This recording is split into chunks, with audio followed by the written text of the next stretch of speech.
Welcome to this session. इस सेशन में हम बात करेंगे IIT JAM 2020 organic chemistry questions. ठीक है, देखते हैं पहला क्वेश्चन किस तरह से है। काफी आसान क्वेश्चन पूछा गया है, देख लीजिए क्या कहता है। The nucleo base not found in DNA is. आपको थोड़ा बेसिक नॉलेज पता होना चाहिए, डीएनए का स्ट्रक्चर किस तरह से है और उसमें क्या क्या बेसिस होते हैं। उसमें दो तरह के बेसिस होते हैं, purine basis and pyrimidine basis. यहाँ पर उसमें आपको सिंपली नाम पूछा गया है कि इनमें से कौन से होते हैं। तो देख लीजिए इसको हम कैसे देखेंगे। इस तरह का होता है डीएनए और इस तरह का होता है आरएनए। तो डीएनए और आरएनए में कॉमन चीजें होती है, सिर्फ एक डिफरेंस होता है, वही यहाँ आपको पहचानना है। तो देखिए साइटोसिन डीएनए में भी है, जो डीएनए डबल स्टैंडर्ड है, और आरएनए सिंगल स्टैंडर्ड, दोनों में भी है। ग्वानाइन भी दोनों में भी है, एडेनाइन भी दोनों में भी है। सिर्फ डिफरेंस जो है वो यहाँ पर है, थायमिन और यूरासिल। डीएनए वाली केस में थायमिन प्रेजेंट होता है और आरएनए में यूरासिल प्रेजेंट होता है। तो सिंपली यहाँ पे आपका कौन सा आंसर होगा, यूरासिल ही है जो डीएनए में प्रेजेंट नहीं होता है। ठीक है, नेक्स्ट क्वेश्चन देखते हैं क्या पूछा गया इस क्वेश्चन में। The correct statement for the following structure is. Option A कहता है 1, 2 and 3 R resonance structure. Simple सा कंसेप्ट है। रेजोनेंस के लिए हमें क्या पता होना चाहिए, रेजोनेंस ऐसी टर्म है जहां पर इलेक्ट्रॉन डेंसिटी क्या होता है, डिलोकलाइजेशन होता है। कोई भी एटम अपनी पोजीशन चेंज नहीं करता या ब्रेक नहीं होता है। तो इस वाले में तो देखो, अगर ऑब्जर्व किया तो H यहाँ पर अगर मैं नंबरिंग कर दूं 1, 2, 3, 4, 5, यहाँ पर क्या हो चुका है 1, 2, 3, 4, 5। जो हाइड्रोजन फर्स्ट पोजीशन पे प्रेजेंट था वो सेकंड पोजीशन पे गया है। थर्ड में देखेंगे तो यहाँ पर first, second, third, fourth and 5, जो फर्स्ट पोजीशन पे हाइड्रोजन प्रेजेंट था अब हो गया है फिफ्थ पोजीशन पर। ठीक है, मतलब यहाँ पर सब्स्टिट्यूएंट ने अपनी पोजीशन चेंज कर दी, तो ये तो नहीं हो सकता रेजोनेंस स्ट्रक्चर। सेकंड में 1 एंड 2 आर रेजोनेंस स्ट्रक्चर, इधर से आपको पता चला कि ये भी आंसर हो ही नहीं सकता। तीसरा देखो 1 एंड 3 आर रेजोनेंस स्ट्रक्चर, हो ही नहीं सकता। ठीक है, नेक्स्ट इसमें हाफ सेंटेंस क्या है, whereas 3 is an isomers of 1 and 2। Isomers क्या मीनिंग बताता है, मतलब क्या है कि ऐसी दो स्पेसीज है जो सेम है, same molecular formula but different constitution, तो हम इनको कॉन्स्टिट्यूशनल आइसोमर्स कह सकते हैं। ठीक है, नेक्स्ट यहाँ पर देख लीजिए 1, 2 एंड 3 आर कॉन्स्टिट्यूशनल आइसोमर्स। हाँ, ये इसका आंसर करेक्ट होगा। कॉन्स्टिट्यूशनल मतलब क्या, ब्रेकिंग हो गई है, बॉन्ड की पोजीशन चेंज हो गई है, तो हर एक चीज में वही तो हुआ है, बाकी रिमेनिंग सब जगह पर सही है। ठीक है, तो इसका करेक्ट आंसर हो गया है कॉन्स्टिट्यूशनल आइसोमर्स। ठीक, नेक्स्ट क्वेश्चन देखते हैं क्या कहता है इस वाले क्वेश्चन में। The correct order of boiling point of compounds 1 and 4 is. अब बॉइलिंग पॉइंट्स के लिए टर्म क्या होता है कि कितना कॉम्पैक्ट बॉन्डिंग है, कितनी स्ट्रांग बॉन्डिंग है, इसके बेसिस पर हम बताते हैं। अब ऑप्शन को देखते हुए आपको तो लग रहा है कि ये वाला भी क्या है, अल्कोहल, ये वाला भी अल्कोहल और ये वाला भी अल्कोहल, लेकिन ये वाला जो है क्या है, ईथर है। तो जाहिर सी बात है कि अल्कोहल का बॉइलिंग पॉइंट कभी भी ज्यादा होता है कंपेयर टू ईथर से। अब इतना तो पता चल गया, अब ये कि क्यों होता है। अल्कोहल में हाइड्रोजन बॉन्डिंग नाम का कंसेप्ट होता है, इसमें हाइड्रोजन बॉन्डिंग होगी, इसीलिए इसमें कॉम्पैक्ट पैकिंग हो जाएगी, उसी वजह से उसका बॉइलिंग पॉइंट क्या होगा, ज्यादा होगा। तो हमको ये तो पता चल गया कि सेकंड सबसे लास्ट है, हम ऑप्शन शॉर्ट आउट कर सकते हैं उसमें से। ये पहले दो तो ऑप्शन हो ही नहीं सकते, रिमेनिंग दो ऑप्शन है। अब अपना कंसेप्ट लगा के देखो, फर्स्ट वाले केस में क्या है, प्राइमरी अल्कोहल है, सेकंड थर्ड वाले केस में भी प्राइमरी अल्कोहल है, और फोर्थ वाले केस में है सेकेंडरी अल्कोहल। अब हमको पता है कि अगर बॉइलिंग पॉइंट की बात की जाए तो primary is greater than secondary is greater than tertiary, इस तरह का बॉइलिंग पॉइंट होता है। अब वो क्यों समझे, प्राइमरी जब होगा तो उसमें स्ट्रॉन्ग हाइड्रोजन बॉन्डिंग होगी, साथ ही साथ इसका सरफेस एरिया ज्यादा होगा क्योंकि कोई स्टेरिक क्राउडिंग नहीं है, इस वजह से उसकी पैकिंग जो होती है बहुत कॉम्पैक्ट होती है। उसी वजह से प्राइमरी वाला और जिसमें अनसब्स्टिट्यूटेड होगा उसका बॉइलिंग पॉइंट सबसे ज्यादा होगा। यहाँ पर देखिए इतनी चेन तो ठीक है, लेकिन यहाँ पर हाइड्रोजन की जगह मिथिल आ गया है, तो यहाँ पर पैकिंग के लिए अब सरफेस एरिया उतना फ्री नहीं है, तो कॉम्पैक्ट पैकिंग नहीं होगी, तो उसी वजह से इसका बॉइलिंग पॉइंट इसके कंपेयर में थोड़ा कम होगा।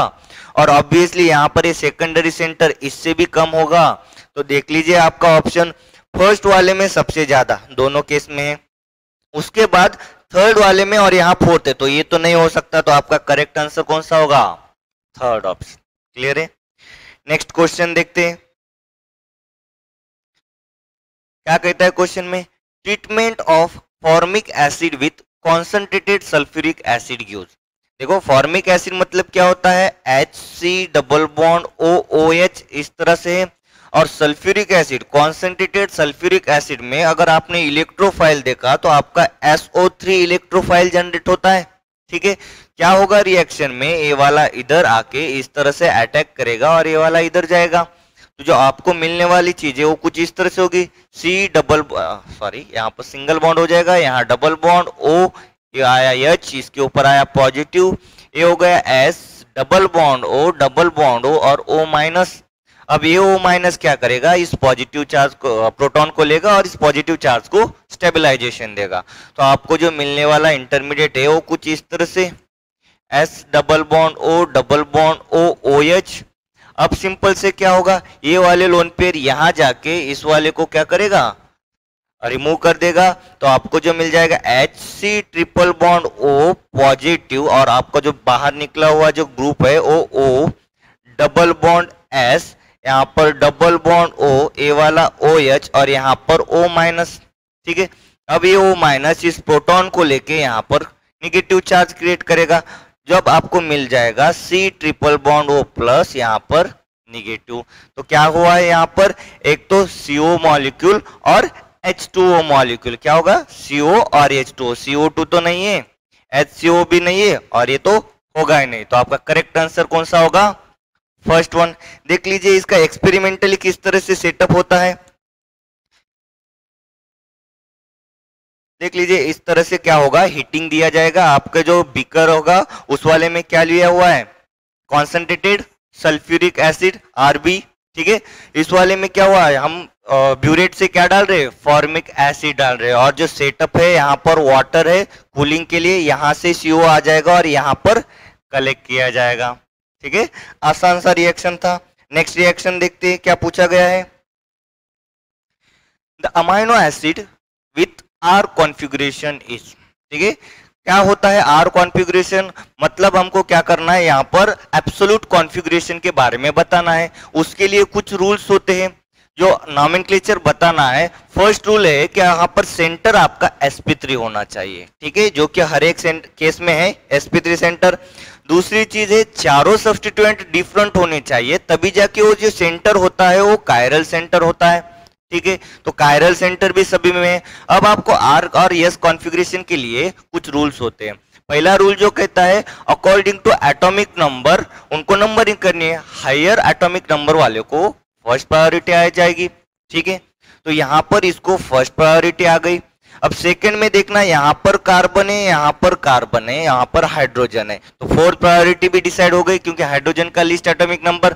अब सेकंड और थर्ड में देखना, कार्बन और कार्बन है, दोनों पे नहीं हो रहा है, लेकिन इस वाले कार्बन को कौन अटैच है, C double bond OH, oxygen oxygen, और इस वाले को क्या है HHC है ना, CH3 इस तरह का अटैच है। तो यहाँ पर जो है कार्बन ऑक्सीजन ऑक्सीजन इस तरह की लिंकेज है, यहाँ पर कार्बन हाइड्रोजन हाइड्रोजन कार्बन इस तरह की। तो यहाँ पर हायर एटॉमिक नंबर वाला ऑक्सीजन है, इसलिए फर्स्ट सेकंड प्रायोरिटी जाएगी यहाँ पर, फिर थर्ड प्रायोरिटी आ जाएगी यहाँ पर। इस तरह से हमने क्या करना है, फिर low priority to high priority rotation करना है। रोटेशन हम करके गए तो कुछ रोटेशन आ गया क्लॉकवाइज डायरेक्शन में, क्लॉकवाइज का रोटेशन हो गया है, तो फिर आपको देखना है फोर्थ प्रायोरिटी कहां पर है। फोर्थ प्रायोरिटी फिशर प्रोजेक्शन में जब हॉरिजेंटल लाइन पे होती है तो horizontal line towards the observer होती है, तो जो भी कॉन्फ़िगरेशन आएगा उसका उल्टा हो जाएगा। मतलब R आना चाहिए था क्लॉकवाइज रोटेशन से, बट आएगा क्या S, तो इस वाले सेंटर का तो S कॉन्फ़िगरेशन है। सेम उसी तरह का नेक्स्ट का निकालते, इस वाले का आएगा फर्स्ट, अभी जो दिया गया है इसका हो जाएगा फोर्थ। यहाँ पर जो सेंटर देखा तो कार्बन ऑक्सीजन ऑक्सीजन यही लिंकेज है, अभी हमने देख लिया है। यहाँ पर जो देखा तो इस कार्बन को हाइड्रोजन हाइड्रोजन और सल्फर है, ठीक है। अब यहाँ पर देखो दो ऑक्सीजन है और यहाँ पर एक सल्फर है, लेकिन सल्फर का एटॉमिक नंबर ज्यादा होता है ऑक्सीजन से, तो भले ही हो एक क्यों ना हो, प्रायोरिटी किसको जाएगी, इस वाले को जाएगी सेकेंड, और फिर इस वाले को क्या आ जाएगा, थर्ड। अब प्रायोरिटी देने के बाद रोटेशन करना है लो टू हाई, यहां से गया तो इस तरफ रोटेशन आ गया, रोटेशन आ गया है आपका एंटी क्लॉकवाइज, ठीक है। एंटी क्लॉकवाइज रोटेशन मतलब आना क्या चाहिए, एस कॉन्फ़िगरेशन, लेकिन fourth priority towards the observer होने के कारण S will convert into R, तो इस वाले सेंटर का कॉन्फ़िगरेशन क्या आ गया, आर, ठीक है।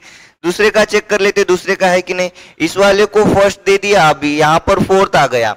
इन दोनों में अगर हमने बात की तो किसका क्या हो सकता है, यहाँ पर है COO और नीचे है HHC, तो सेम प्रायोरिटी थर्ड इसको जाएगी और फोर्थ सेकेंड प्रायोरिटी इसको जाएगी और थर्ड प्रायोरिटी इसको आ जाएगी। रोटेशन दिखाया तो रोटेशन कौन सा है, क्लॉकवाइज है, आना चाहिए आर बट आएगा क्या, एस, तो ए बी सेंटर क्या हो गया, एस। इस वाले का देखो फर्स्ट प्रायोरिटी फोर्थ प्रायोरिटी, अब थर्ड प्रायोरिटी के लिए यहाँ पर कार्बन ऑक्सीजन ऑक्सीजन है, ठीक है, कार्बन ऑक्सीजन ऑक्सीजन। इस वाले सेंटर पर क्या है, हाइड्रोजन हाइड्रोजन कार्बन, ठीक है ना, तो प्रायोरिटी किसको जाएगी, सेकंड प्रायोरिटी इसको, थर्ड प्रायोरिटी इसको।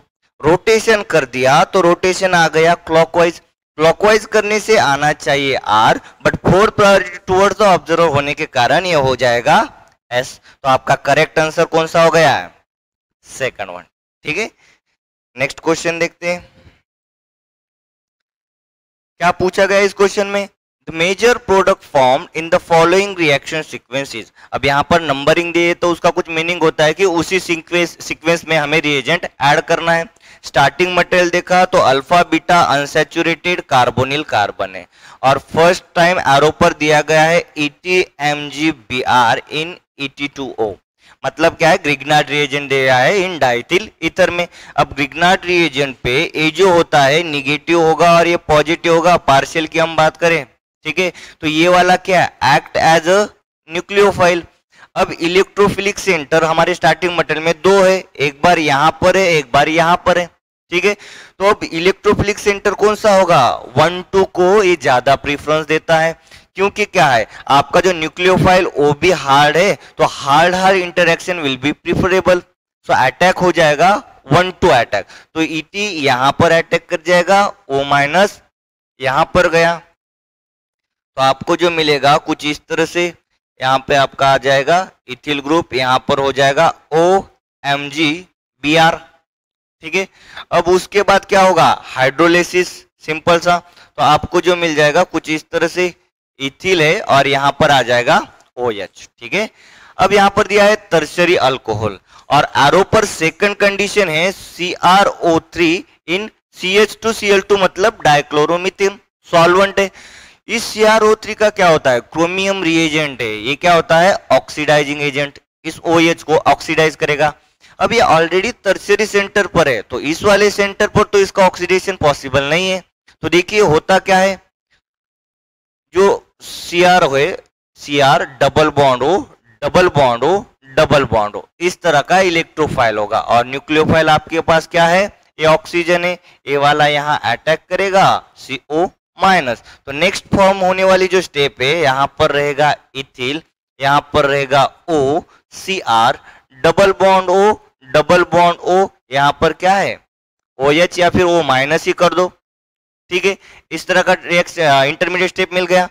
अब उसके बाद क्या होता है, ये वाला जो निगेटिव चार्ज है यहाँ पर आ जाएगा, ये वाला यहाँ जाएगा और CO का बॉन्ड ब्रेक हो जाएगा, तो आपको क्या मिल जाएगा, देख लीजिए, यहाँ पर इथिल प्रेजेंट है, डबल बॉन्ड यहाँ पर हो गया है और यहाँ पर क्या आ गया O Cr double bond O double bond O double bond O, ठीक है, या फिर आप इधर करें तो एक O- में भी हो जाएगा, ठीक है। अब उसके बाद क्या होगा, सिंपली इसका हाइड्रोलिसिस करोगे तो यहाँ पर आपको मिल जाएगा अल्कोहल OH, ये वाला बॉन्ड ब्रेक होगा। फिर से मीडियम में CrO3 है तो इस वाले का क्या हो जाएगा, फर्दर ऑक्सीडेशन, क्योंकि अब ये कहाँ सेंटर है, सेकेंडरी सेंटर पर OH है, तो यहाँ पर इधर अवेलेबल है प्रोटॉन, तो होगा क्या देख लीजिए, OCr double bond O double bond O minus, same first step वाला जैसा आ गया, इस स्टेप जैसा। अब यहाँ पर क्या है, हाइड्रोजन है, तो ये वाला नेगेटिव चार्ज इस हाइड्रोजन को लेगा, इस वाले को यहाँ और ये यहाँ पर देगा, तो देखिए alcohol convert into carbonyl compound ketone, इस तरह से ऑक्सीडेशन हो गया है। कहाँ तक आ गए, सेकंड स्टेप तक। उसके बाद जो थर्ड स्टेप दिया गया है वो फॉस्फोरस एलाइड है, और एक कंडीशन हमें क्या इन्फॉर्म करती है कि ये विट्टिक रिएक्शन वाली कंडीशन है, ठीक है। तो यहाँ पर होगा क्या, अब PH3P positive CH2 negative, THF क्या होता है, टेट्राहाइड्रोफ्यूरन सॉल्वेंट है, ईथर है, ठीक है। ये वाला इस वाले इलेक्ट्रोफिलिक सेंटर पर अटैक करेगा, O माइनस हो जाएगा, जो फॉर्म होने वाली स्पेसीज है वो क्या हो जाएगा, यहाँ पर O, यहाँ पर हो जाएगा CH2, यहाँ पर है PH3 पॉजिटिव और ये निगेटिव। अब ये यहाँ पर अटैक कर लेगा, ठीक है, तो आपको जो मिल जाएगी स्पेसीज देखिए क्या हो जाएगा, डबल बॉन्ड, यहाँ पर बिटेन लाइक ट्रांजिशन स्टेट मिली है, ठीक है। अब सिंपली यहाँ से एलिमिनेशन हो जाएगा, ये वाला इधर, ये वाला इधर, ये वाला मिथिल नहीं है इथिल है, ठीक है। तो आपको जो मिल जाएगा कुछ ये वाला प्रोडक्ट मिल जाएगा, डबल बॉन्ड, देख लीजिए ये वाला हो ही नहीं सकता, ये वाला यही हुआ है, ये वाला भी पॉसिबल नहीं, ये वाला भी पॉसिबल नहीं। आपका करेक्ट प्रोडक्ट कौन सा है, सेकंड प्रोडक्ट है। क्या क्या हुआ है, एक बार टर्शियरी का ऑक्सीडेशन हुआ है, आप इसको बैबलर ऑक्सीडेशन कह सकते हैं। फिर उसके बाद हुआ है टर्शियरी का सेकेंडरी सेंटर का ऑक्सीडेशन हुआ है, जहां पर ये H रेट डिटरमाइनिंग स्टेप होती है निकल जाने की और आपको कार्बोनिल मिलेगा। उसके बाद है विट्टिक रिएक्शन। अब आपको यहां से ये क्यों गया, इसके लिए अगर लॉजिक है तो देख लीजिए, फॉस्फोरस ऑक्सीजन का जो बॉन्ड होता है वो काफी ज्यादा स्ट्रांग होता है, फॉस्फोरस ऑक्सीजन की एफिनिटी अच्छी होती है, इसीलिए ये वाला बॉन्ड क्या हो जाएगा, इस तरह से ब्रेक हो जाएगा और आपको C डबल बॉन्ड C मिल जाएगा, ठीक है। नेक्स्ट क्वेश्चन देखते हैं क्या पूछा गया इस क्वेश्चन में, the major product formed in the following reaction is. अगर ध्यान से आपने रिएक्शन देख रहे हो तो आपको कुछ इंडिकेट हो रहा है कि ये रिएक्शन क्या मेंशन कर रही है, बेसिक कंडीशन है, कार्बोनिल ग्रुप है, अल्फा पोजीशन पे हेलोजन भी है और प्रोटॉन कहां पर है, CP यहां पर है। एरो पर जो दिया गया है वो बेसिक कंडीशन है, सोडियम मिथॉक्साइड इन मिथेनॉल, तो अवेलेबल क्या होगा, OMe माइनस अवेलेबल होगा। क्या करेगा, प्रोटॉन ले लेगा और इस तरह से इनोलेट बन जाएगा, PH मिथिल Br, यहां पर हो जाएगा क्या, CO माइनस डबल बॉन्ड, यहां पर क्या है, Br है, ठीक है। अब क्या होता है, इसके बाद ये नीचे आ जाएगा और इस तरह से डबल बॉन्ड यहां पर अटैक करके इंट्रामोलिकुलरली इस Br को लीव कर देगा। इंट्रामोलिकुलर अटैक हो गया है, यहाँ पर क्या हुआ, C डबल बॉन्ड O, ये वाला कार्बन ऐसा ही है जिसके ऊपर Br अवेलेबल है, यहाँ पर ये न्यू बॉन्ड फॉर्म हो गया, PH यहाँ पर है और मिथिल यहाँ पर है, ठीक है। क्या हो रहा है, फेवरस की रिएक्शन कुछ याद आ रही है, ठीक है, वही ऑप्शन है, ठीक है। अब उसके बाद और OMe अवेलेबल है जो क्या करेगा, इस कार्बोनिल पर अटैक करेगा, इस तरह से क्या हो जाएगा, रेजोनेंस और निगेटिव चार्ज, यहाँ पर डिलोकलाइजेशन से आपको क्या मिल जाएगा, PH मिथिल, यहाँ पर निगेटिव चार्ज और यहाँ पर एक कार्बन है जिसके ऊपर Br प्रेजेंट है और यहाँ हो गया C डबल बॉन्ड OMe, ठीक है। अब उसके बाद डाउट आया होगा कि टर्शियरी सेंटर है, निगेटिव चार्ज तो स्टेबलाइज नहीं है, लेकिन ये निगेटिव चार्ज डिलोकलाइज है इस PH से, PH मतलब क्या है, सिंपली ऐसी बेंजीन रिंग है, इस डिलोकलाइजेशन की वजह से स्टेबलाइज्ड है, इसलिए इस तरह का फॉर्म हो गया। अब ये निगेटिव चार्ज इस तरह से आके इस Br को लीव कर लेगा और आपको जो फॉर्म हो जाएगा क्या हो जाएगा, product double bond C double bond OMe। देख लीजिए इस वाले सेंटर में क्या है, PH डबल बॉन्ड ईस्टर है स्ट्रक्चर, ठीक है। इस वाले में Me और PH के बीच में डबल बॉन्ड पॉसिबल है क्या? नहीं। यहाँ पर भी सेम चीज पॉसिबल नहीं, ये वाला भी पॉसिबल नहीं। Correct option is first one. Clear है? क्या कंसेप्ट है? फ्योरस्की रिएक्शन। नेक्स्ट क्वेश्चन देखते हैं। इस वाले क्वेश्चन में क्या पूछा गया? The rate of solvolysis of 1 to 4 follows. अब सोलोलिसिस मतलब क्या होता है? कोई जो स्टार्टिंग मटेरियल है उसमें आयॉन्स फॉर्म होंगे और उस आयॉन्स को जिस सॉल्वेंट में प्रेजेंट है वो सॉल्वेंट उसको स्टेबलाइजेशन देगा फॉर्म्ड चार्ज को, उसी प्रोसेस को सोलोलिसिस प्रोसेस कहते हैं। अब यहाँ पर देखना है हर जगह पर क्या है? Br प्रेजेंट है। Br मोर इलेक्ट्रोनेगेटिव है तो अपने साथ क्या लेके जाएगा? Negative charge electron, bonding electron लेके जाएगा। तो इस वाले स्टार्टिंग मटेरियल पर फॉर्म क्या होगा? Positive charge. मतलब यहाँ पर कितनी ज्यादा कार्बोकेटन की स्टेबिलिटी है वो उस रिएक्शन का रेट डिसाइड करेगी, ठीक है, सोलोलिसिस का रेट। अगर हमने यहाँ पर कार्बोकेटन करके देखा तो यहाँ पर हो रहा है कार्बोकेटन। अगर हमने सेकंड वाली स्पेसिस पे देखा तो यहाँ पर हो रहा है कार्बोकेटन। थर्ड स्पेसिस पे देखा तो यहाँ पर हो रहा है कार्बोकेटन और फोर्थ में कुछ यहाँ पर। अब हमें कार्बोकेटन की स्टेबिलिटी के कंसेप्ट पता है, जितना ज्यादा सब्स्टिट्यूट होगा उतना स्टेबलाइजेशन होगा। इस वाले में जो है टर्शियरी है, इस वाले में भी टर्शियरी है, इस वाले में भी टर्शियरी है और यहाँ पर भी टर्शियरी है। टर्शियरी तो फाइंड आउट नहीं कर पा रहा है। सेकंड कंसेप्ट क्या कहता है कि ब्रिज हेड रेजोनेंस है, ठीक है। और रेजोनेंस, इस वाले में रेजोनेंस है क्या? है ना, रेजोनेंस है। इस वाले में रेजोनेंस है क्या? रेजोनेंस है। इस वाले में भी रेजोनेंस से, इस वाले में भी रेजोनेंस, यहां पर भी स्टेबलाइज नहीं हो रहा है। अब तीसरा जो कंसेप्ट कहता है पोजीशन, टर्मिनल पे है या ब्रिजिंग पे है, और बेट्स रूल के हिसाब से क्या होता है? ब्रिज हेड पोजीशन पर कार्बोकेटन स्टेबल नहीं होता। कार्बोकेटन के लिए कंडीशन क्या होती है? हाइब्रिडाइजेशन sp3 होता है, ठीक है, और इसकी ज्योमेट्री प्लेनार होनी चाहिए। और ये ब्रिजिंग वाले कंपाउंड में प्लेनरिटी पॉसिबल नहीं है, इसलिए ए वाला तो फास्ट फॉर्म नहीं होगा। ये हो सकता है, ये भी हो सकता है, ये भी हो सकता है, ये तो पता चला ये नहीं कर सकता। अब दूसरा कंसेप्ट रेजोनेंस, ब्रिजिंग है इसलिए यहाँ पर रेजोनेंस भी पॉसिबल नहीं है, ठीक है। यहाँ पर रेजोनेंस पॉसिबल है, यहाँ पर भी रेजोनेंस पॉसिबल है, यहाँ पर भी रेजोनेंस पॉसिबल है। अब नेक्स्ट कंसेप्ट ये है कि जो रेजोनेंस है वो दूसरा एक्स्ट्रा बेनिफिट क्या कर रहा है? क्या उस कंपाउंड को और स्टेबिलिटी दे रहा है? जैसे एरोमेटिक होने से स्टेबिलिटी मिलती है, वो कंसेप्ट देखना है। तो यहाँ पर सिंपल कॉन्जुगेशन मिल रहा है, यहाँ पर कॉन्जुगेशन होने से कंपाउंड आपका एरोमेटिक बन रहा है, ठीक। यहाँ पर भी आपका रेजोनेंस हो रहा है, लेकिन इस रेजोनेंस से आपका कंपाउंड एंटी एरोमेटिक बन रहा है, तो ये तो सबसे पॉसिबल है ही नहीं। और यहाँ सिर्फ कॉन्जुगेशन और एरोमेटिसिटी में प्रेफरेंस जाएगा किसको? एरोमेटिसिटी को।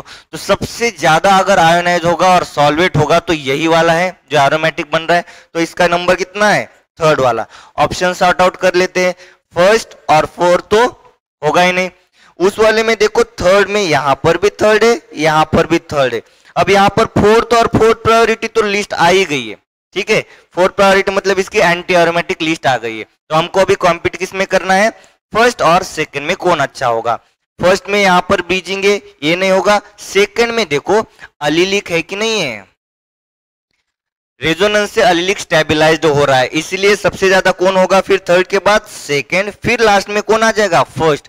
देखिए क्या हो रहा है यहाँ पर, ब्रीजिंग वाले को भी प्रेफरेंस जा रहा है कंपेयर टू एंटी एरोमेटिक से। तो एंटी एरोमेटिक बहुत लीस्ट स्टेबल होता है, ठीक है। तो आपका करेक्ट आंसर जो रहेगा वो रहेगा थर्ड, ना कि सेकंड, ठीक है। थर्ड, थर्ड के बाद सेकंड, सेकंड के बाद फर्स्ट एंड लास्ट में फोर्थ। नेक्स्ट क्वेश्चन देखते हैं क्या पूछा है क्वेश्चन में। The more stable species in each pair of conformers are.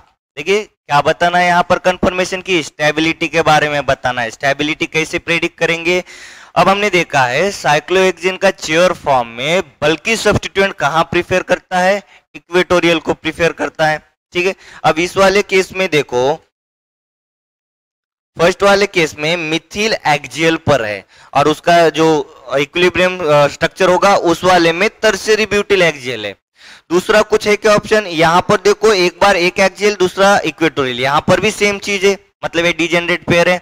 अब दूसरा देखना है कि कौन प्रीफरेबल रह सकता है एक्सियल को। तो जितना छोटा होगा उतना कम इंटरेक्शन करेगा किसके साथ? ये हाइड्रोजन, ये हाइड्रोजन, यहाँ पर ये हाइड्रोजन इस कंपाउंड के रिस्पेक्ट में 3 पोजीशन पर है, इस कंपाउंड के रिस्पेक्ट में 3, यहाँ पर भी 1 2 3 1 2 3। इसको कहते हैं 1,3 डाई एक्सियल इंटरैक्शन। डाई मतलब 2 है और वो एक्सियल पे है, इसलिए डायएक्सियल इंटरैक्शन। तो यहाँ पर इंटरैक्शन होगा और यहाँ पर इंटरैक्शन होगा। तो कंपैरेटिवली फर्स्ट से सेकंड में ज्यादा इंटरैक्शन होगा, तो इसकी ज्यादा एनर्जी होगी तो लेस स्टेबल होगा। तो यहाँ पर प्रिफर करेगा फर्स्ट को। ठीक है, तो पहले वाले में देखो ये वाला तो कैंसिल है, ये वाला कैंसिल है, फर्स्ट में देखेंगे। ठीक है, अब यहाँ पर देखना है सेकंड वाले में मिथिल एक्सियल पर है और यहाँ पर टर्शियरी ब्यूटिल ग्रुप एक्सियल पर है। सेम है, एक एक्सियल रहना चाहिए, एक इक्वेटोरियल रहना चाहिए, बट यहाँ पर भी प्रेफरेंस वही, जितना छोटा होगा वो कहाँ प्रिफर करेगा, एक्सियल को। बट दूसरा कोई कंसेप्ट है क्या, ये भी कॉन्सेंट्रेट करना पड़ेगा। अब यहाँ पर जो देखा हाइड्रोजन है मतलब 1,3 डायएक्सियल इंटरेक्शन प्रेजेंट है। इस वाले केस में देखो जब ये एक्सियल है तब यहाँ पर एक लोन पेयर एक्सियल है, यहाँ पर एक लोन पेयर एक्सियल है। दूसरा कोई भी एटम नहीं है जो एक्सियली ओरिएंटेड है जो इसको हिंड्रेंस करेगा, तो लोन पेयर उतना इसको हिंड्रेंस नहीं करेगा। भले ही टर्शियरी ब्यूटिल ग्रुप बल्कि है, लेकिन अब due to absence of 1,3 diaxial interaction 4 will be preferred over third. ये ज्यादा स्टेबल है कंपेयर टू सेकंड से।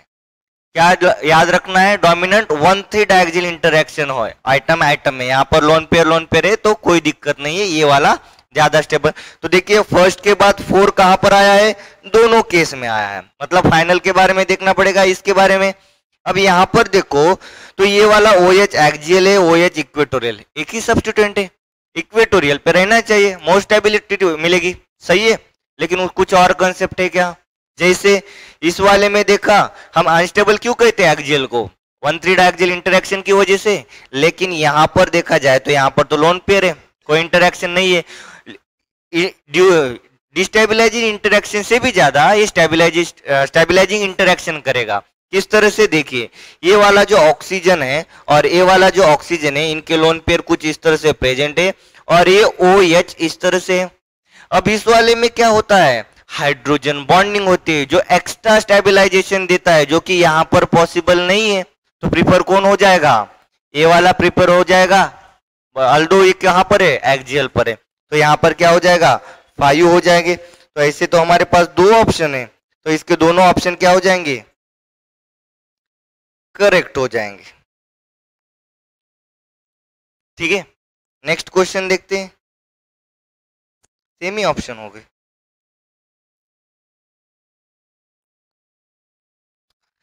यहां पर देखते the next question, the major product formed in the following reaction sequence is. Arrow पर क्या है, titanium trichloride and in presence of copper zinc, और यहाँ पर क्या है, इलेक्ट्रोफाइल है, कार्बोनिल कंपाउंड। कुछ याद आ रहा है, कुछ नेम रिएक्शन की तरह।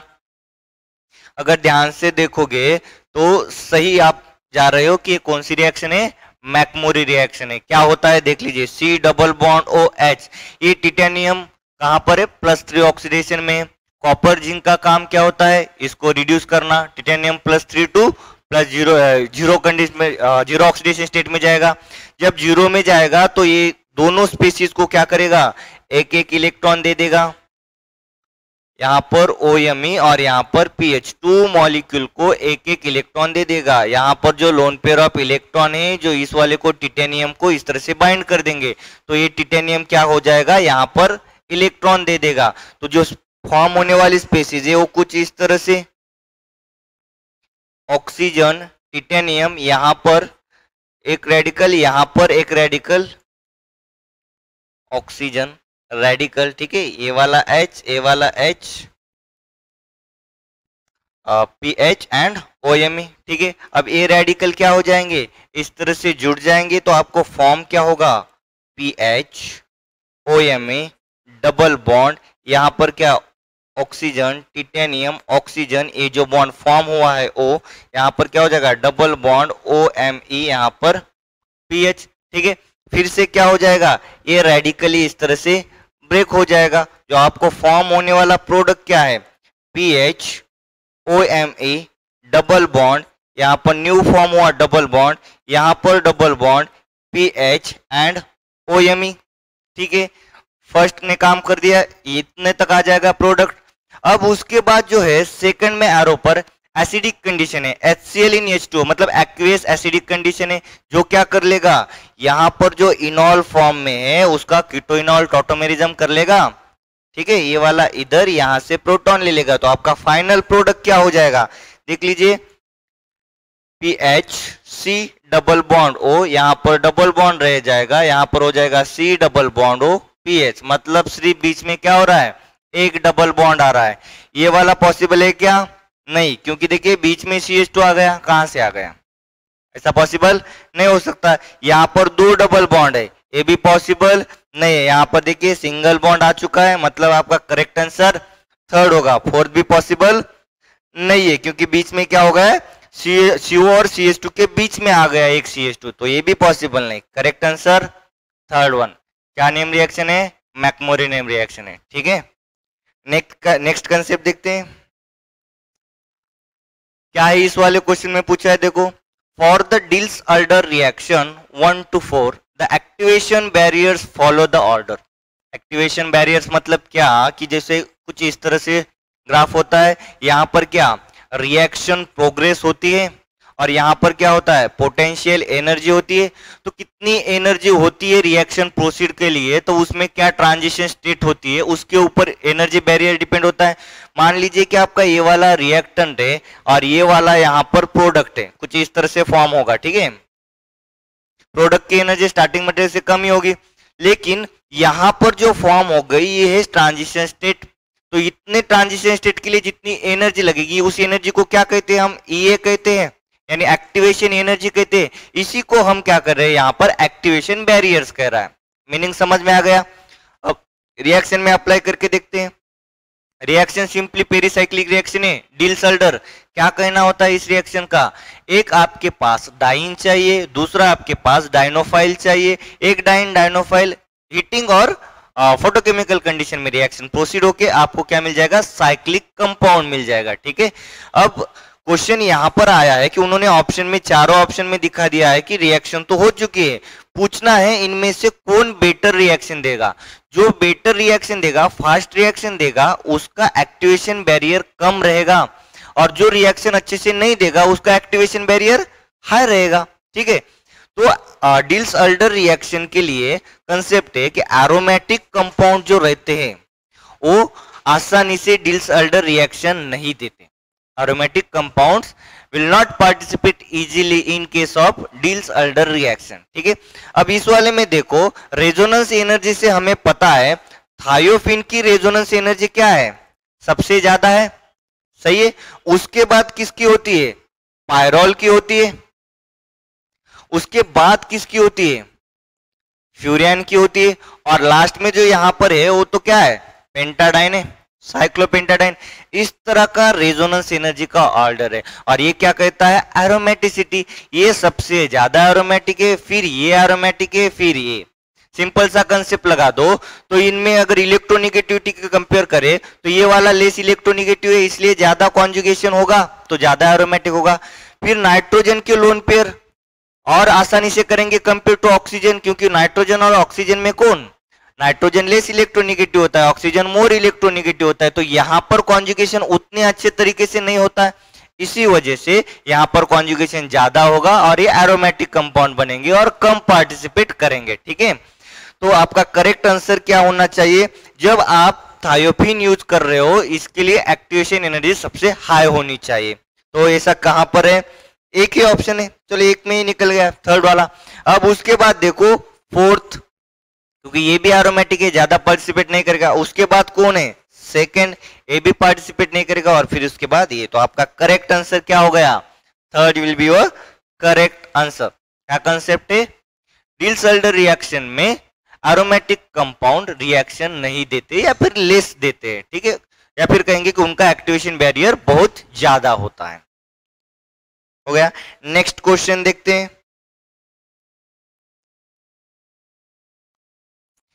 क्या कहता है, the major product formed in the following reaction is, arrow पर I2NaHCO3 कुछ इंडिकेट हो रहा है, हाँ सही बात है, माइल्ड बेस है NaCO3, I2 है, डबल बॉन्ड है, यहाँ पर डबल बॉन्ड है तो खुद न्यूक्लियोफिलिक है, और I2 यहाँ पर क्या करेगा, इलेक्ट्रोफाइल की तरह।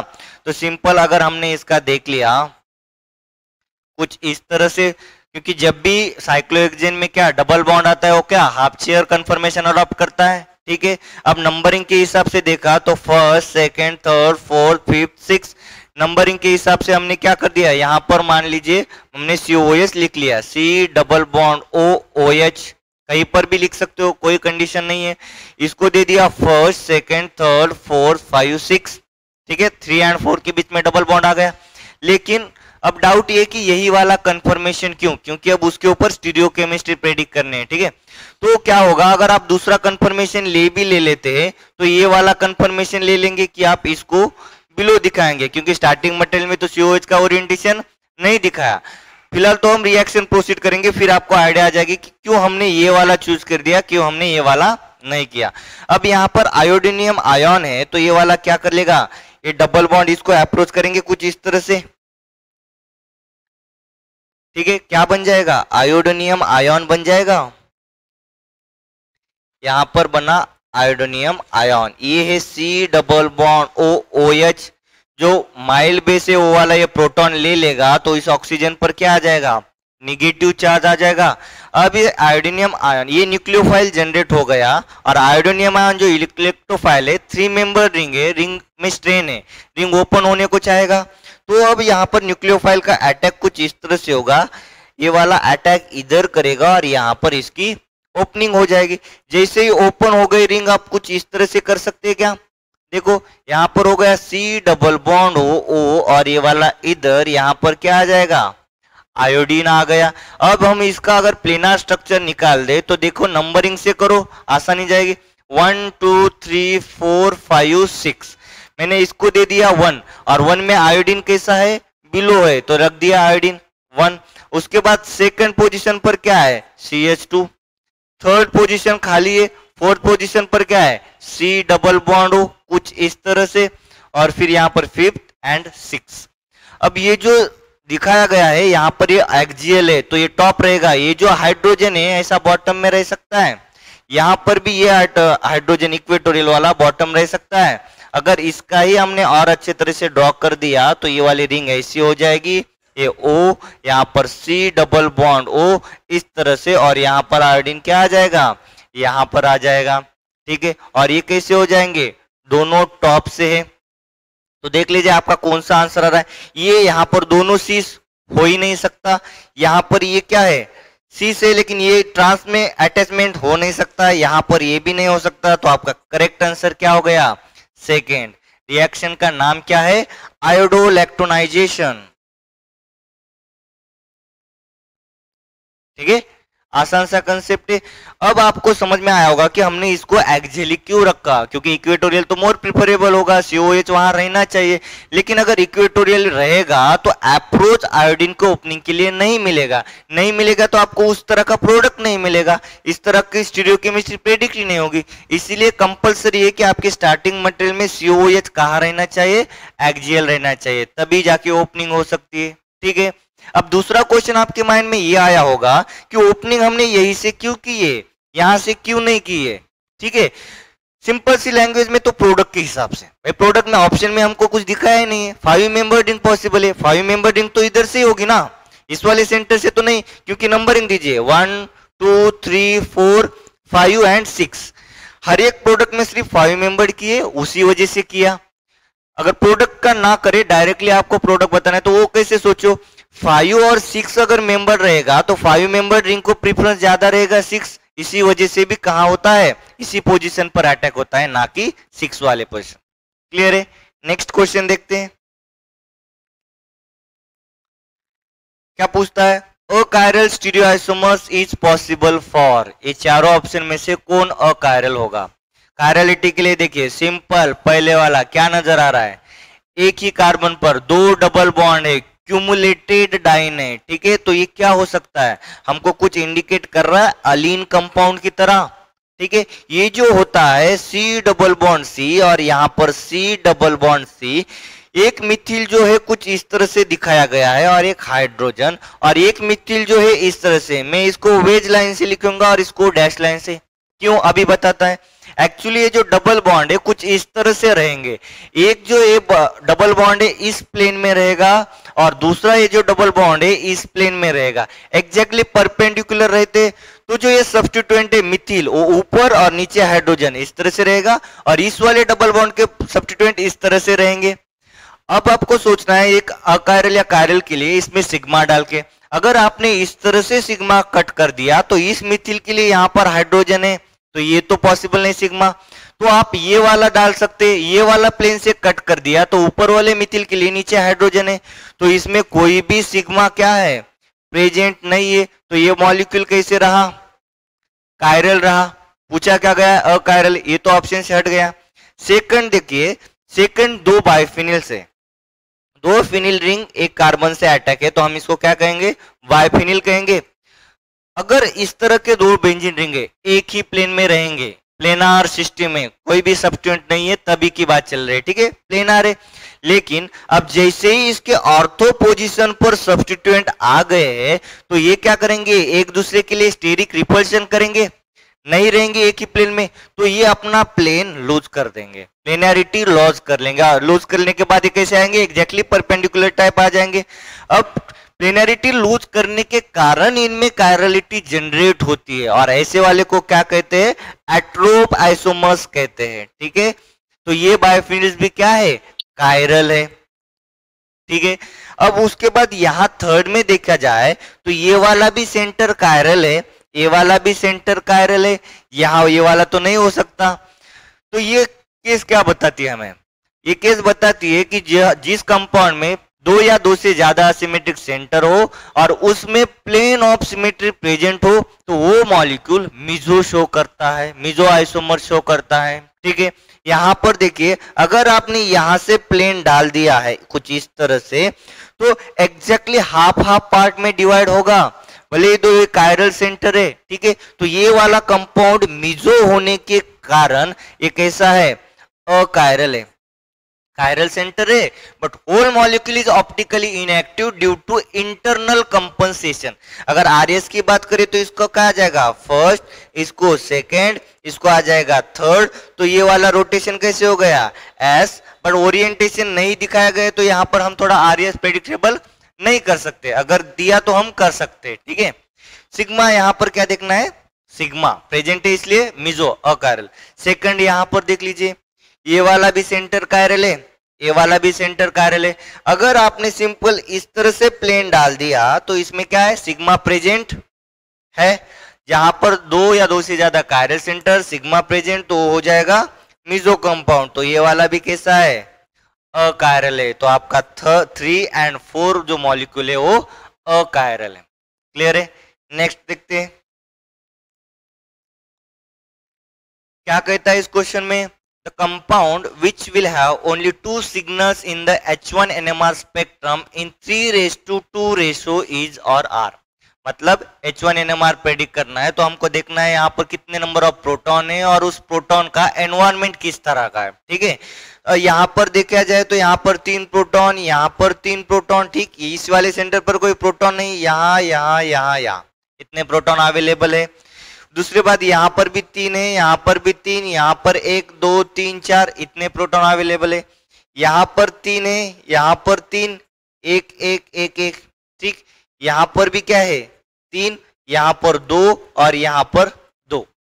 अब देखना है जहां कई मॉलिक्यूल सिमेट्रिकली कट होता है, सिग्मा प्रेजेंट होता है, तो जिनमें सिग्मा प्रेजेंट है वो दो सब्स्टिट्यूएंट आइडेंटिकल होंगे, सेम सिग्नल देंगे।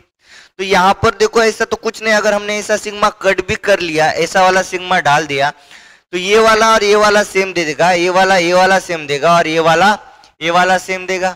पॉसिबल है क्या? तो ठीक है, इस वाले में देखा इस तरह का सिग्मा डालेंगे तो ये वाला दे देगा, ये वाला दे देगा, पॉसिबल। इस वाले में देखो अगर आपने इस तरह का सिग्मा कट कर दिया तो ये जो 3 हाइड्रोजन है ये कार्बोनिल को अटैच है सिर्फ, और ये वाला जो CH3 है ये भी कार्बोनिल को अटैच है, तो इन दोनों का जो सिग्नल आएगा सेम आएगा ना, सेम एनवायरमेंट है, तो मैं बोल सकता हूँ इन लोगों का एक सिग्नल आ जाएगा। अगर यहाँ पर बात किया जाए तो इस कार्बन के लिए, हाइड्रोजन के लिए यहाँ कैसा है, ऐसा कार्बन जहां पर कोई भी हाइड्रोजन नहीं, यहाँ ऐसा कार्बन है जहां पर एक हाइड्रोजन है, तो ये ऐसा सिग्नल देगा। एक सेम एनवायरमेंट इसी हाइड्रोजन के लिए भी है, तो दोनों क्या हो गए, आइडेंटिकल एनवायरमेंट में। सेम ये वाला भी प्रोटॉन आइडेंटिकल एनवायरमेंट में है और ये वाला प्रोटॉन भी आइडेंटिकल में, तो इन चारों का क्या आ जाएगा, दूसरा सिग्नल आ जाएगा। तो यहाँ पर कितने सिग्नल आ जाएंगे, 2 सिग्नल आ जाएंगे, ठीक है। उसके बाद अगर आपने यहां पर देखा, यहां पर इस तरह से प्लेन डाल दिया, तो ये वाला किस तरह से होगा, ये जो 2 प्रोटॉन है, ये वाले 2 प्रोटॉन के सेम सिग्नल ले जाएंगे, और ये वाले जो 2 है और ये वाले जो 2 है, सॉरी 3 और 3, ये वाले क्या हो जाएंगे, सेम एनवायरमेंट में। इस कार्बन को डायरेक्टली कार्बोनिल अटैच है, सेम इसी कार्बन को भी डायरेक्टली कार्बोनिल, तो ये वाले तो आइडेंटिकल फर्स्ट, ठीक है। और यहाँ CH2 को एक बार CH2 अटैच है, दूसरा कार्बोनिल, सेम इसी वाले CH2 को भी यहाँ CH2 है, यहाँ कार्बोनिल, तो ये दोनों क्या मिलके क्या देंगे, एक सिग्नल। तो यहाँ पर ही हमको 2-2 सिग्नल मिल रहे हैं, लेकिन 2 सिग्नल तो मिल रहे हैं, लेकिन रेशियो क्या पूछा है, 3:2। इसका भी कुछ मीनिंग होता है। मीनिंग क्या होगा, यहाँ पर 6 हाइड्रोजन का एक सिग्नल मिल रहा है, बात चल रही है इनकी, 6 हाइड्रोजन का एक सिग्नल, और ये चारों हाइड्रोजन का दूसरा सिग्नल। यहां पर भी सेम, ये 6 हाइड्रोजन का एक सिग्नल और ये 4 हाइड्रोजन का दूसरा सिग्नल। तो अगर इसको देखा जाए तो 6:4, 3:2 आ रहा है कि नहीं, 3:2 रेशो। इसी वजह से आपका करेक्ट आंसर होगा 3 और 4। ये वाले क्यों नहीं होंगे, क्योंकि यहाँ पर देखो एस्पेक्ट रेशियो किस तरह से आ रहा है, एक वाला ये प्रोटॉन अलग सिग्नल दे देगा क्योंकि यहाँ पर C है, यहाँ पर C है, वैसा ये वाला अलग दे देगा क्योंकि यहाँ पर CH2C, और ये वाला इसी की तरह सेम दे देगा। तो इन दोनों का एक सिग्नल हो जाएगा दूसरा, और ये वाला अलग दे देगा तीसरा सिग्नल। तो इसमें नंबर ऑफ सिग्नल्स क्या हो रहे, ज्यादा हो रहे, इसलिए ये वाला नहीं हो सकता। सेम चीज यहाँ पर भी होगी, नंबर ऑफ सिग्नल देखो, ये वाला एक हो गया, ये वाला दूसरा हो गया, और ये वाला तीसरा हो गया, तो ये वाला भी नहीं हो सकता। तो करेक्ट आंसर आपका 3rd और 4th।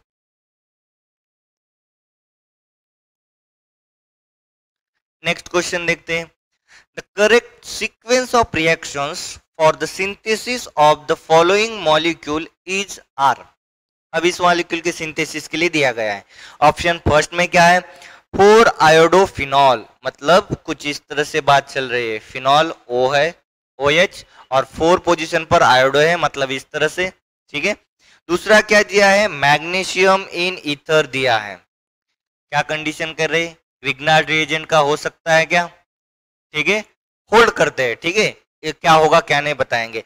और जो कुछ ये आ जाएगा, फिर उसके बाद सेकंड जो है उसके साथ क्या रिएक्ट करेंगे, सेकंड कुछ ऐसा है, साइक्लोप्रोपेन कार्बोक्सिल्डिहाइड, मतलब CHO इस तरह से इन प्रेजेंस ऑफ व्हाट, THF, और बाद में जो C है उसके लिए दिया गया है CSCO3 MEI एंड THF, मतलब ये क्या करेगा, OH का OM ही करेगा, ठीक है। अब इस वाले केस में ये क्यों पॉसिबल नहीं हो सकता, क्योंकि ग्रिग्नार्ड रिएजेंट बनेगा तो कुछ इस तरह से बनेगा, यहाँ पर OH, यहाँ पर मैग्नीशियम और यहाँ पर आयोडीन। अब जैसे ये वाला ग्रिग्नार्ड रिएजेंट ले लिया, मीडियम में ऐसा OH प्रेजेंट है, पोटिक है, जो आसानी से प्रोटॉन दे सकता है, तो फर्दर रिएक्शन करने की वजह ये वाला प्रोटॉन ले लेगा और आपको सिंपल फिनॉल में कन्वर्जन कर देगा।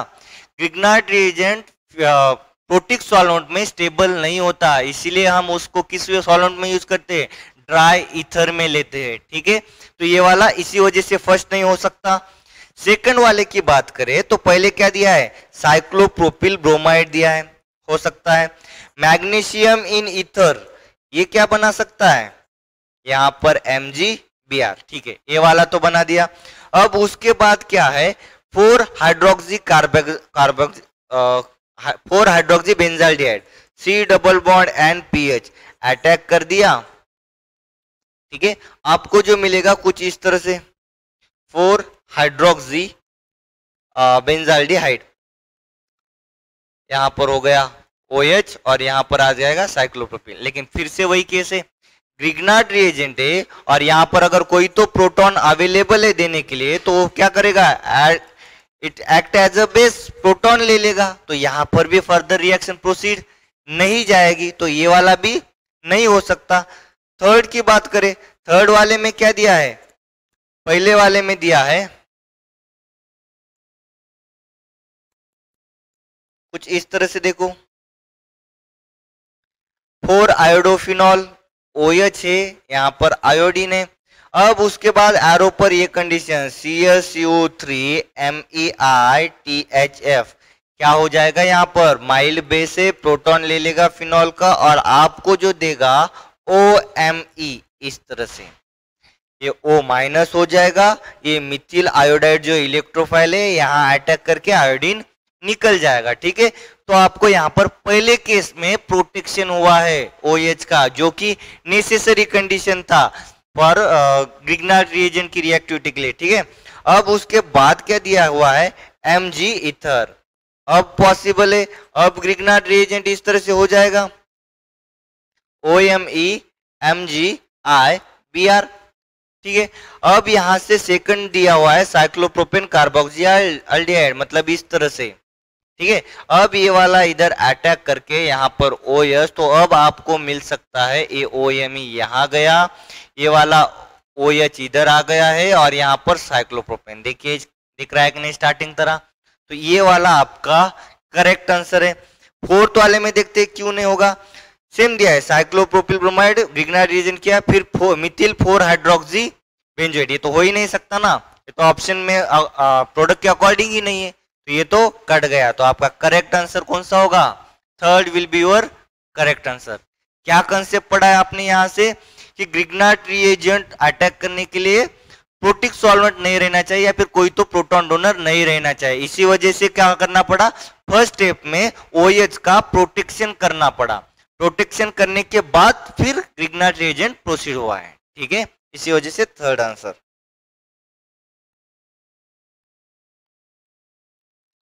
नेक्स्ट देखते हैं क्या कहता है इस वाले क्वेश्चन में, the organometallic reagent among the following is, काफी आसान क्वेश्चन है, आपको ऑर्गेनोमेटेलिक रिएजेंट पहचानना है बस। ऑर्गेनोमेटेलिक रिएजेंट मतलब क्या, कार्बन एंड मेटल बॉन्ड जिस रिएजेंट में होगा उस रिएजेंट को हम कहते हैं ऑर्गेनोमेटेलिक रिएजेंट। ठीक है, सिंपली क्या कहना है, कार्बन और मेटल बॉन्ड है क्या देखना है। यहाँ पर क्या है, लिथियम डाइविनिल क्यूप्रेट, डाइविनिल मतलब ये कॉपर, यहाँ पर लिथियम। ठीक है, इसी तरह से रहेगा ये लिथियम डाइविनिल क्यूप्रेट। उसके बाद क्या है, लिथियम डायसोप्रोपिल अमाइड, लिथियम डायसोप्रोपिल अमाइड कुछ इस तरह से, इसी को क्या कहते हैं, LDA कहते हैं, ये तो बेस होता है। उसके बाद पोटेशियम टर्शियरी ब्यूटॉक्साइड कुछ इस तरह से है, और बाद में क्या, आइसोप्रोपिल मैग्नीशियम ब्रोमाइड MgBr। ठीक है, आयोडाइड मैग्नीशियम आइसोप्रोपिल आयोडाइड, इस वाले केस में भी कार्बन मेटल बॉन्ड प्रेजेंट है। देखिए कार्बन मेटल बॉन्ड, इस वाले में देखो क्या, कार्बन ऑक्सीजन बॉन्ड है, इस वाले में देखो कार्बन मेटल बॉन्ड प्रेजेंट है, और इस वाले में क्या, कार्बन नाइट्रोजन। तो ये दोनों केस में तो क्या हो सकता है, ऑर्गेनोमेटेलिक बॉन्ड नहीं है, लेकिन इस वाले में क्या है, ऑर्गेनोमेटेलिक रिएजेंट है, क्योंकि इसमें कार्बन मेटल बॉन्ड प्रेजेंट है। तो आपका करेक्ट आंसर क्या हो सकता है, ये वाला और ये वाला है, ये दोनों नहीं हो सकते। ठीक है, आसान था। नेक्स्ट क्वेश्चन देखते हैं, total number of constitutional isomers possible for trimethyl cyclohexane. अभी थोड़ी देर पहले हमने देखा है कॉन्स्टिट्यूशनल आइसोमर्स मतलब क्या, ऐसे आइसोमर्स जिसमें क्या होना है, डिफरेंस है बस अटैचमेंट ऑफ सब्स्टिट्यूएंट का, मतलब बॉन्ड ब्रेकिंग से ही वो पॉसिबल है। ठीक है, पोजीशन चेंज होगी, उसको कॉन्स्टिट्यूशनल आइसोमर्स कहते हैं। अब क्या दिया है, 1,3 ट्राइमिथिल दिया है, तो अब हमको रैंडमली अरेंजमेंट करते हैं, पॉसिबल क्या हो सकता है, 1,2,3 ट्राइमिथिल साइक्लोहेक्सेन। फिर उसके बाद क्या हो सकता है, 1,2,4 ट्राइमिथिल साइक्लोहेक्सेन। उसके बाद क्या हो सकता है, 1,3,5 ट्राइमिथिल साइक्लोहेक्सेन। उसके बाद क्या हो सकता है 1,1,2 ट्राइमिथिल साइक्लोहेक्सेन। सेम इसी तरह से 1,1,3 ट्राइमिथिल साइक्लोहेक्सेन, देन 1,1,4 ट्राइमिथिल साइक्लोहेक्सेन। यही पॉसिबल है, इसके अलावा तो कोई कॉन्स्टिट्यूशनल पॉसिबल नहीं है। तो इसका करेक्ट आंसर होगा 6 कॉन्स्टिट्यूशनल आइसोमर्स। ठीक है, नेक्स्ट क्वेश्चन देखते हैं क्या कहता है इस वाले क्वेश्चन में। The dihedral angle, torsional angle in degrees between the two methyl group in the most stable conformation of n butane. N butane मतलब क्या, इस तरह का है। अगर डायहेड्रल एंगल दिखाना है तो इसका हमको कंफर्मेशन करना पड़ेगा। हम सॉहर्स में देखेंगे तो सॉहर्स में देखो ये वाला मिथिल रहेगा, ये वाला हाइड्रोजन, हाइड्रोजन, यहाँ पर मिथिल रहेगा, ये वाला हाइड्रोजन, ये वाला हाइड्रोजन। ठीक है, ये वाले कंफर्मेशन में दो मिथिल एक दूसरे को अपोजिट है, एंटी है। ठीक है, और दूसरे वाले में क्या होगा, एक पॉसिबिलिटी ऐसी हो सकती है कि एच एच, ये वाला मिथिल एच एच, इस तरह से हो सकता है। तीसरी पॉसिबिलिटी क्या हो सकती है, मिथिल एच एच पीछे जाने के बाद कुछ इस तरह से हो सकता है, मिथिल यहां आ सकता है एच एच, या फिर चौथी पॉसिबिलिटी कुछ इस तरह से हो सकती है, एच एच मिथिल, यहां पर मिथिल एंड हाइड्रोजन हाइड्रोजन।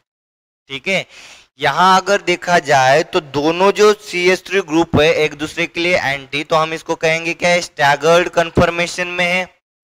यहां पर अगर दोनों एक दूसरे के पीछे है तो यहां पर इक्लिप्स्ड है।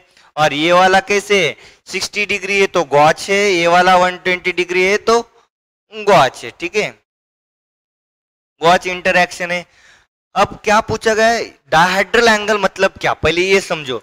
तो जो ये हाइड्रोजन इस कार्बन का, ये हाइड्रोजन इस कार्बन का, डाई मतलब दो, हाइड्रल मतलब हाइड्रोजन, इन दोनों में एंगल क्या है ये पूछा गया है। The dihedral angle between two Mithil groups. अब किसकी बात चल रही है, इन मिथिल ग्रुप की। In the most stable conformation of n butene. तो एन ब्यूटीन का मोस्ट स्टेबल कन्फर्मेशन कौन सा हो सकता है, जब दोनों मिथिल एक दूसरे के लिए क्या रह जाए, स्टैगर्ड में, एंटी में रह जाए। और यहां पर अगर रहेंगे तो ये वाला क्या हो जाएगा, इक्लिप्सिंग इंटरेक्शन। यहां पर एंगल 0 डिग्री है, यहां पर 60 डिग्री है, यहां पर 120 डिग्री है, और यहां पर कितना है 180 डिग्री है। तो सबसे स्टेबल कौन सा रहेगा, जहां पर सबसे कम इंटरेक्शन होगा, जो कि कहां पर है, यहाँ पर। ये जो मिथिल है ये बाइसेक्टेड एरिया में प्रेजेंट है, ये मिथिल है ये भी बाइसेक्टेड एरिया में प्रेजेंट है, जहां पर इंटरेक्शन नहीं हो सकता। तो सबसे स्टेबल वाला एंगल हो जाएगा 180 डिग्री। ठीक है, नेक्स्ट क्वेश्चन देखते हैं। The degree of unsaturation double bond equivalent for a compound with molecular formula is, simple सा है। क्या पूछा गया है, DBE डबल बॉन्ड इक्विवेलेंट पूछा गया, या फिर डिग्री ऑफ अनसैचुरेशन कह सकते हो। क्या फॉर्मूला होता है, सिंपल सा, carbon +1 minus hydrogen bye 2 plus n/2। अब फिलहाल इसमें कोई भी नाइट्रोजन नहीं है तो ये वाला तो कैंसल आउट हो गया, तो इतना फॉर्मूला अप्लीकेबल होगा। तो नंबर ऑफ कार्बन कितने 14 है, तो 14 + 1 माइनस हाइड्रोजन कितने 12/2, तो ये क्या हो जाएगा 15 - 6, मतलब टोटल कितने हो जाएंगे 9। तो this will be your answer. 9 degree of unsaturation present होगा इस वाले मॉलिक्यूलर फॉर्मूले में। ठीक है, डिग्री ऑफ अनसैचुरेशन का क्या मतलब होता है, डबल बॉन्ड भी हो सकता है या साइक्लिक कंपाउंड भी हो सकता है। ठीक है, तो 9 आ जाएगा आपका आंसर। नेक्स्ट क्वेश्चन देखते हैं। The total number of head to tail isoprene linkage in the molecule is. अब आइसोप्रीन मतलब क्या होता है, सिंपल सा ये वाला मॉलिक्यूल होता है। अगर हेड कंसिडर कर दिया, टेल कंसिडर कर दिया, तो यहाँ देखो ये वाला इसका हेड, ये वाला इसके टेल के साथ जुड़ा हुआ है, ये वाला इसका हेड, ये वाला इसके टेल के साथ जुड़ा हुआ है। लेकिन यहाँ पर भी अभी इससे इस साइड से देखना पड़ेगा, यहाँ का हेड, यहाँ का टेल, यहाँ का हेड, यहाँ का टेल, बीच में जो है तो देखिए ये वाला हेड किसके साथ जुड़ा हुआ है, सॉरी ये वाला टेल इस वाले के टेल के साथ जुड़ा हुआ है, तो ये तो कैंसल आउट हो गया। तो ऐसा हेड टू टेल कितनी इंटरेक्शन है, सिर्फ 4 है। ठीक है, तो total number of head to tail isoprene linkage is 4। Clear है? Thank you so much.